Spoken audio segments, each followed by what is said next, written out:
guys, welcome back to my channel. In today's video, I'm going to be doing a first impression video of the new iPad Pro 2020. Before we get started, I just want to say, please hit that subscribe button down below. Turn on those bell notifications so that you can get notified when I upload my latest videos. Don't forget to like this video.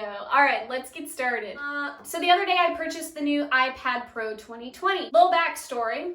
If anybody has tried to order anything from apple.com over the past 2 or 3, 4 months or so, you've probably noticed that it'll take about a month and a half until you're gonna get the thing that you're gonna get, right? I'm the type of person that if I want to get something, I want to be able to walk into the store and get it myself. I do understand that we're under crazy circumstances right now, but the other day I decided to get on bestbuy.com and just see if there's any iPads in a store near me. The closest store to me that is actually right down the road from where I live had 3 of the iPads in stock. I did curbside pickup at Best Buy, which was kind of cool. I didn't have to walk inside.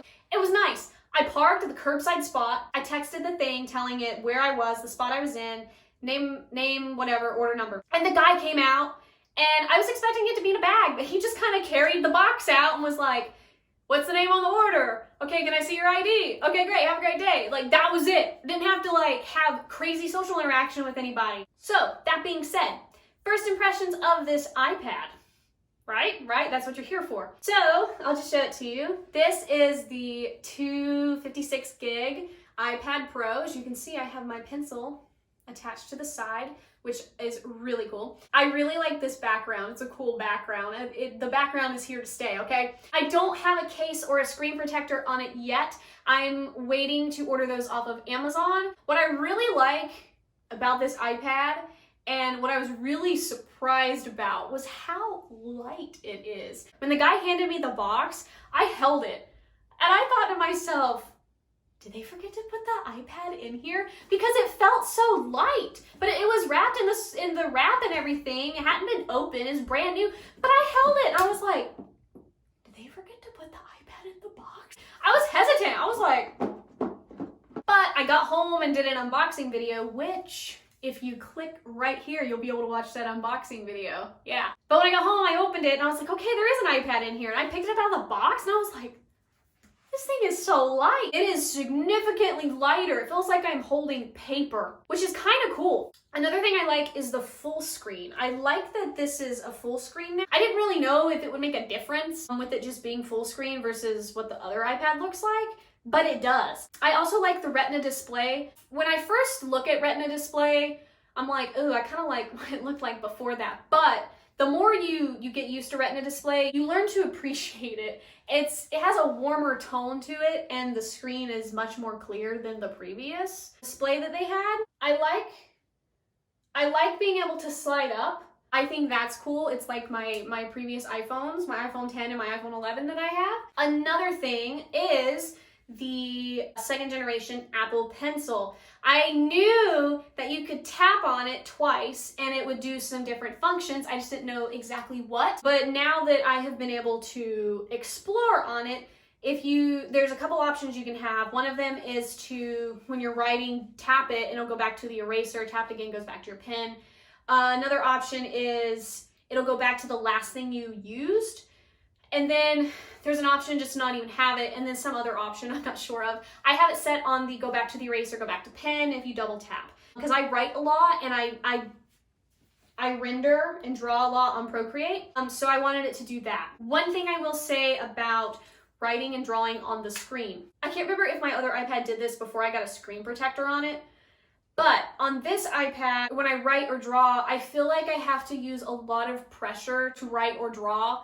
Like the other day, I was doing a costume rendering, and normally when I render in Procreate with like the marker one or the watercolor function, I can just lightly use it and I can get a pretty dark stroke. But on this iPad, I have to use a lot of pressure to get a dark stroke, even when it's on the highest setting, the highest opacity setting. It just seems more translucent than anything. And I noticed when I put my finger on the screen, it did the darkest that I could possibly do. I don't know if that's because Apple changed the type of screen, because I know there's a difference between the 7th gen screen and this screen. I'm not sure what the technicalities are on it, but I know there's a difference. So I don't know if it's because they changed the type of screen they use, or if it's because I don't have a screen protector on it yet. The screen protector I have on my other iPad is just a tempered glass screen protector. It's very smooth to write with.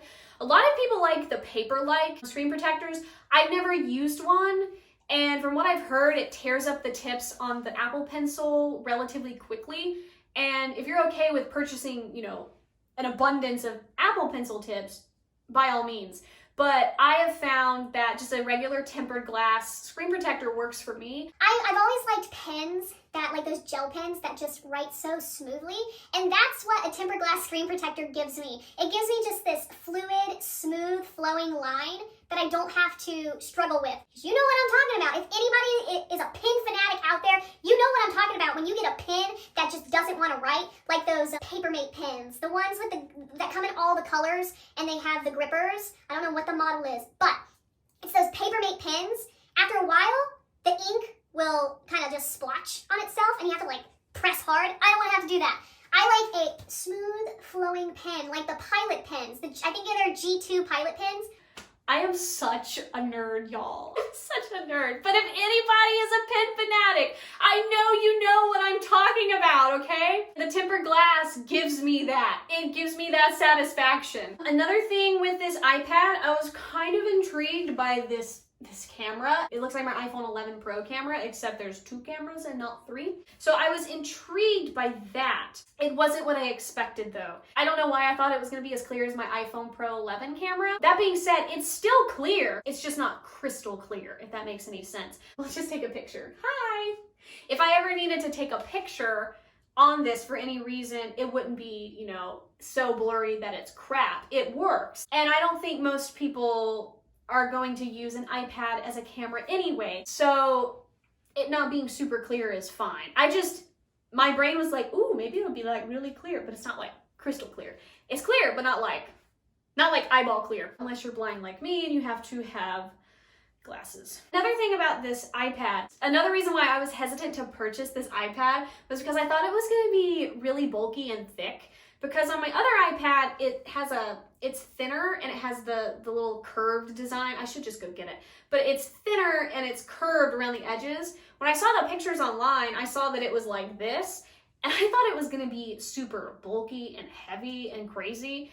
And I was gonna just return it because I don't want anything that's crazy heavy or bulky, right? When I took it out of the box, I was like, that's thin. It's thinner than I thought it was gonna be. I think it's slightly thinner than my MacBook 2020, just by mere glance.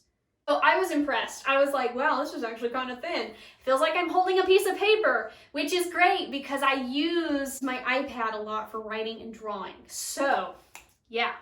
Okay guys, that's it for this video. Don't forget to hit that subscribe button down below, click the like button, and comment down below and let me know what your favorite Apple product is, or if you are a complete pen fanatic like I am, and tell me what your favorite pen is. Don't forget to hit the bell notification button and turn that on so you can see my latest videos. I'm gonna start uploading some digital drawings on here on the iPad, and if you wanna see what my process is through that, hit that bell notification so you can get notified when I upload those. Another thing, I downloaded LumaFusion. That's another video editing software. I'm gonna be doing a video of me editing a 4K video on the iPad Pro with LumaFusion. So if that intrigues you, be on the lookout for that video within the next coming weeks. Thank you guys for watching this video, and I'll see you guys in my next video.